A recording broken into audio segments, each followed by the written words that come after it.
Num pé de cafezal nasci. O trenzinho passava por entre a plantação.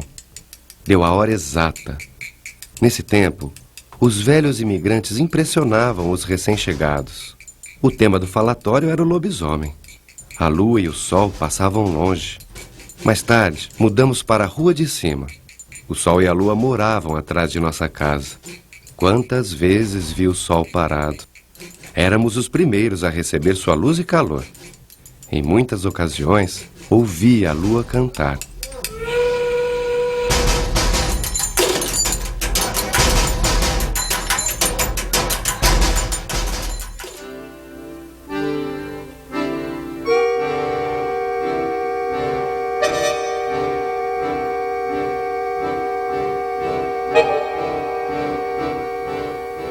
O cotidiano que inspirou Portinari e a gente que o pintor brasileiro eternizou em telas, afrescos e rascunhos, sustentam essa história.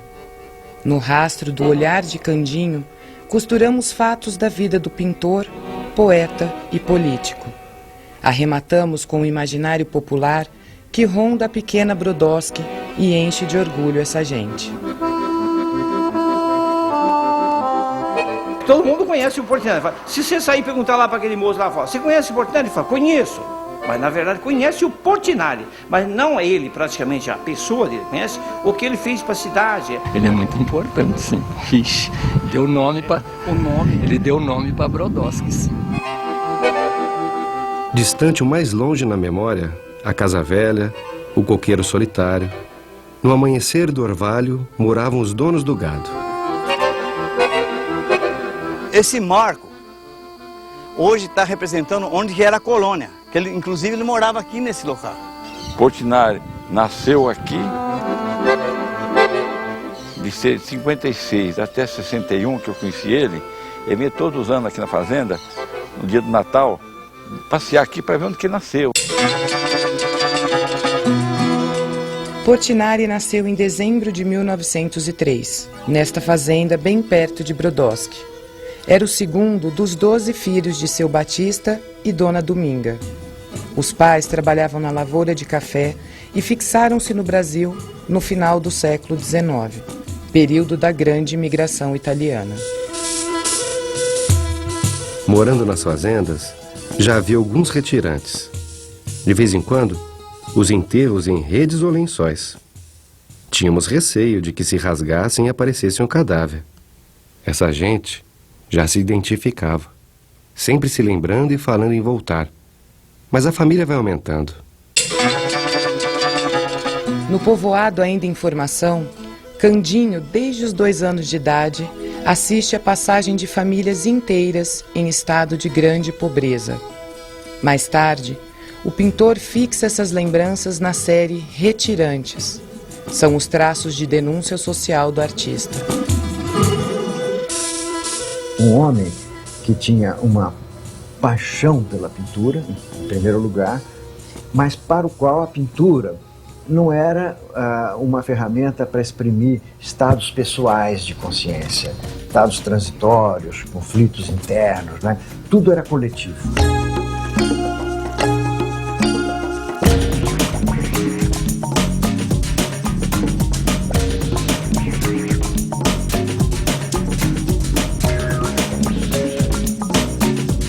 No novo local, viviam com meus pais, minha avó paterna, um tio e uma tia, ambos irmãos de meu pai. Lembro-me vagamente da casa e do armazém. Morávamos atrás da igreja de Santo Antônio, que era a matriz. Havia muita festa com banda de música. Embora essa cidade fosse uma cidade agrícola, de pessoas humildes, né, que eram camponeses, marceneiros, pedreiros, né, que essas pessoas todas traziam no sangue toda a herança artística italiana. Né? E eles eram artistas também. Tanto que o seu Batista, quando chega em Brodowski, a primeira coisa que ele faz é fundar uma banda de música, né? A banda Carlos Gomes. O nome da banda inspira o primeiro desenho conhecido de Portinari. Aos 10 anos, o pintor fez o retrato do compositor Carlos Gomes. Bem maior foi meu mundo no povoado. E mais misterioso também nossa banda de música, com tampas de panelas e flautas de bambu e pífanos de canudo de mamoeiro. Marchávamos pelas ruas do povoado.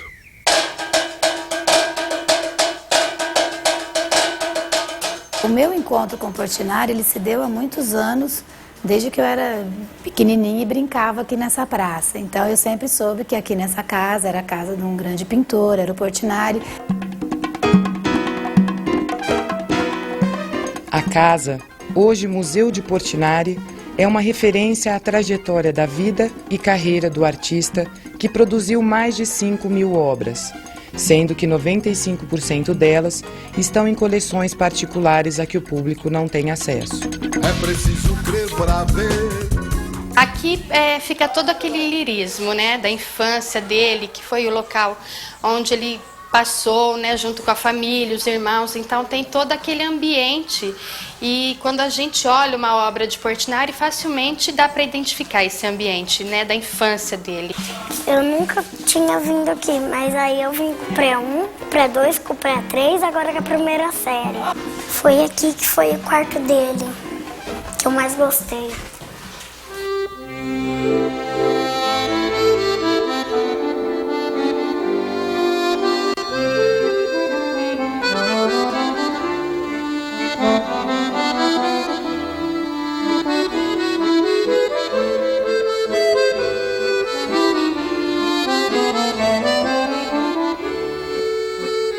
O caso que ele fez essa capela para a avó dele foi que ela estava muito doente e não podia ir até a missa na praça.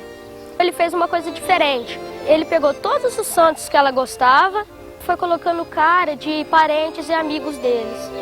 A Capela da Nona abriga frescos onde o artista pintou santos católicos com os rostos da mulher e irmãos. Detalhes de uma vida dedicada à família. Aqui a temática está muito ligada à arte sacra, porque aqui ele era o filho, o neto. Aqui era uma relação familiar que, enquanto ele praticava a técnica do afresco, ele se aprimorava na técnica do afresco, na temática ele estava agradando a família. Gostava daquela cidadezinha avermelhada de minha avó e tios. Visitava-os sempre. Era minha Jerusalém. Entre as mais de 600 obras sacras de Portinari, 21 telas e 2 retratos estão na igreja de Bom Jesus da Cana Verde, em Batatais, cidade no interior do estado de São Paulo, vizinha de Brodowski.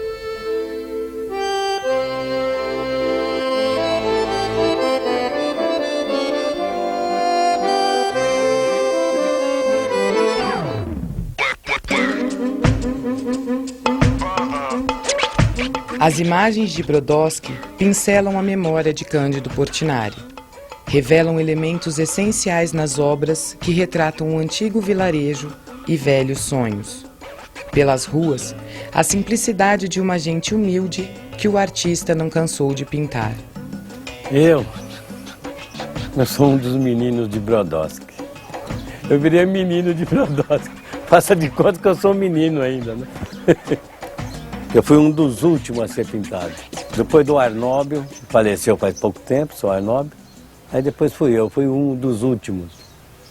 Eu estava aqui no quintal brincando de bicicleta, andando de bicicleta aqui, com o João Cândido, com o filho dele. Aí ele estava aí na porta, falou: Morando, vem cá.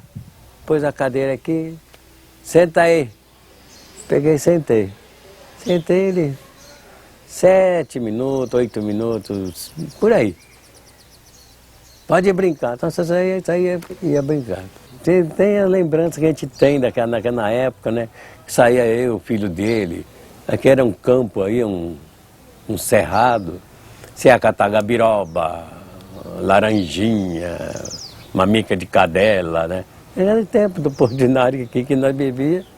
É esse tempo de moleque, né?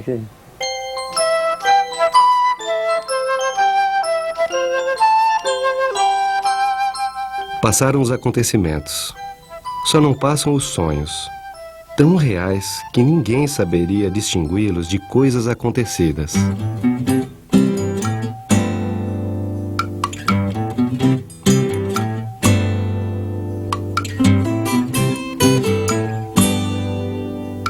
Tenho como lembrança da escola do Dailton uma fotografia, onde aparece ele empunhando um livro e sentado.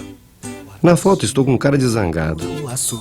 É um motivo de grande orgulho saber que uma criança, né, um ilustre, passou ali, né, estudou, esteve sentado naquelas carteiras. Na escola Tiradentes, o registro no livro de matrícula e a foto de Candinho no primário inspiram meninos e meninas. Só que bola, papagaio e peão, de tanto brincar, se gatam, as palavras não. Passa boi, passa boiada, passa galho de gazeira, debruçada no riacho. Ele gostava de pular carniça, brincadeira de roda, bolinha de gude, futebol. Ciranda, cirandinha, vamos todos cirandar. No pátio, o resgate das brincadeiras de infância que o pintor contemporâneo eternizou muda o cenário escolar tradicional e enriquece o imaginário infantil em sala de aula. O histórico familiar de cada um é muito próximo com o dele. E ver que uma criança de uma cidade tão simples, de uma origem tão simples, conseguiu, né, alcançar o que ele alcançou, transmite isso para eles, essa vontade também. Bom, se ele conseguiu, a gente também pode conseguir ser alguém, não é? Eu acho que é isso que inspira eles. Pra onde ele foi pra Brodowski juntar seu boi. Lá vai Candinho com seu topete, vai pra Brodowski pintar o sete. Lá vai Candinho tirando rima, vai banquitando ladeira acima. Candinho, muita saudade para o Zé Cláudio, Mário de Andrade. Se virou vale, se fizer lins, diga pra eles que eu sou feliz. Se vir Vinícius de Moraes, diga que igual a ele nunca mais. Se vir Vinícius de Moraes, diga que igual a ele nunca mais. Quando se apresentou a ocasião de ir ao Rio, passei noites e noites em vigília, lutando com a indecisão. Pena em deixar meus pais e meus irmãos. Essa família, ao perceber que esse menino, que devia ter uns 8, 9 anos, né, tem uma paixão pelo desenho, pela pintura, permitir que ele, em vez de buscar café, em vez de ficar na roça pegando café, ele possa correr atrás do sonho dele. E deixar que ele pegue um trem sozinho, com 15 anos, para o Rio de Janeiro, sem um tostão no bolso.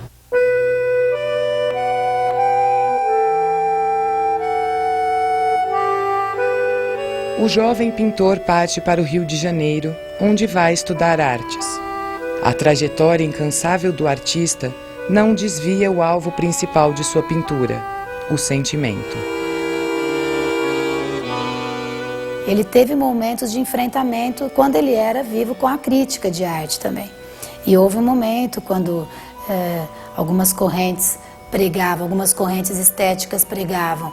Já um outro momento estético, do não figurativismo, talvez alguma coisa indo para o abstracionismo, tudo.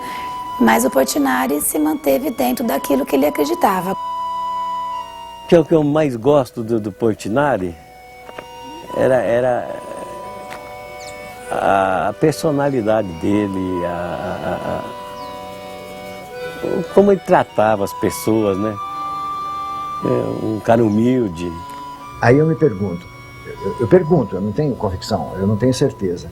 Será que isto tem a ver com esse imaginário tão rico, né, que se desenvolveu e que ainda continua a se desenvolver em torno da figura dele, da obra dele? Portinari, depois de ser premiado na Exposição de Belas Artes, viaja para a Europa em 1929. A data marca um ano difícil no Brasil, o fim do período áureo do café. As mazelas sociais dessa cultura, o pintor retrata em 1935, na obra Café. Pede vento, pede cabra, pede cadeira. Impressionavam-me os pés dos trabalhadores das fazendas de café. Pés disformes. Pés que podem contar uma história. Pés sofridos, com muitos e muitos quilômetros de marcha. Pés que só os santos têm. Sobre a terra, difícil era distingui-los. Pés cheios de nós que expressavam alguma coisa de força, terríveis e pacientes. Foi em Paris que o olhar de Portinari voltou-se para as origens interioranas. Em julho de 1930, o artista escreve para os amigos no Brasil a Carta do Palaninho, uma declaração de que queria voltar a pintar o povo simples, típico da roça. Daqui, fiquei vendo melhor a minha terra. Fiquei vendo Brodowski como ela é. Aqui não tenho vontade de fazer nada. Vou pintar o Palaninho. Vou pintar aquela gente com aquela roupa e com aquela cor. Nesse ano, Portinari conheceu a jovem uruguaia Maria Martinelli, com quem se casou mais tarde.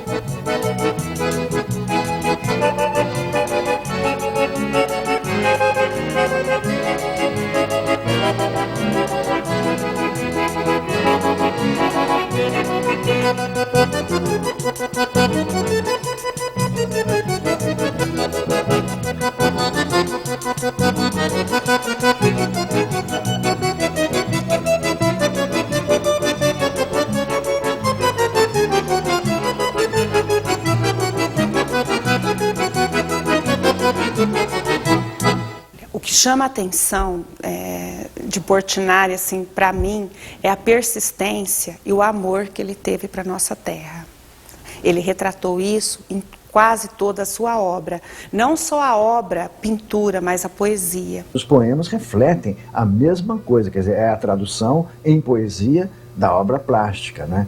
E eu diria também que a militância política dele é absolutamente fiel e coerente com aquilo que ele pintou.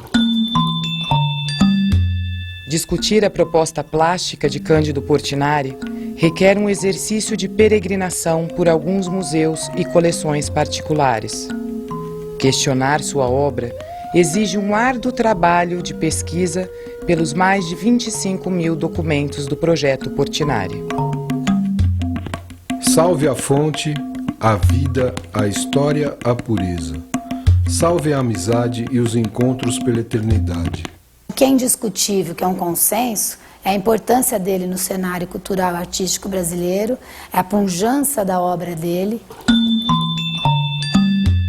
Indiscutível também é a identidade dos velhos e novos habitantes de Brodowski com o pintor que queria ser pintor. Ele batia os olhos na gente assim, ele ia em casa, ele desenhava. Eu estou ali nas 3 casinhas dele aí, ó, com os 2 sacos de verdura aqui nas costas. Portinari tinha cerca de 1,54 m. Eu acho que o melhor do Brasil, né? Tem um outro pintor, mas eu acho que ele, para nós, aqui é o melhor. Não gostava de tirar foto, como eu não gosto muito. Um homem muito inteligente, né? Saiu daqui menino, foi embora para o Rio, se formou lá no Rio, estudou lá no Rio, né? E um homem, nem sei o que falar de Portinari. Ele estava proibido de pintar, ele estava usando lápis de cor e, nesse momento, ele recebe a incumbência do governo brasileiro de fazer os painéis Guerra e Paz. É um presente que o governo brasileiro iria dar à ONU. Agora, você imagine o drama desse homem que sabe que se ele voltar a usar as tintas proibidas, ele vai morrer. E que se vê diante da maior oportunidade da vida dele de passar a mensagem de paz. Ele abandona as recomendações médicas, pega os mesmos pincéis, as mesmas tintas, né, o Bianco, inclusive, que trabalhava com ele, fez um depoimento para nós em que ele disse que o Portinari pintou painéis de 14 metros de altura, como se fossem quadros de cavalete, com os mesmos pincéis. Não usou pincéis maiores, não usou outro tipo de tinta, nada. Cada centímetro quadrado ali tem a pincelada dele. Então, você tem uma trajetória de amor, né?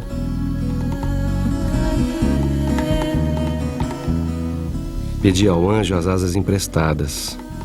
Sobrevoei meu povoado. Irriguei as plantações com minhas lágrimas. Pensei na felicidade perdida. Não há ali mais nada. Tudo que me fez sofrer e me fez feliz não existe mais. Não irei ao povoado, não verei o trem nem os zebus. Não terei mais aquela luz suave e repousante. Nossa casa é um túmulo vazio. O vento traz a chuva molha o mar lambe as areias que se secam e se deixam levar. O tempo traz o dia que já vai se apagar, enquanto no Oriente outro ano já vai começar.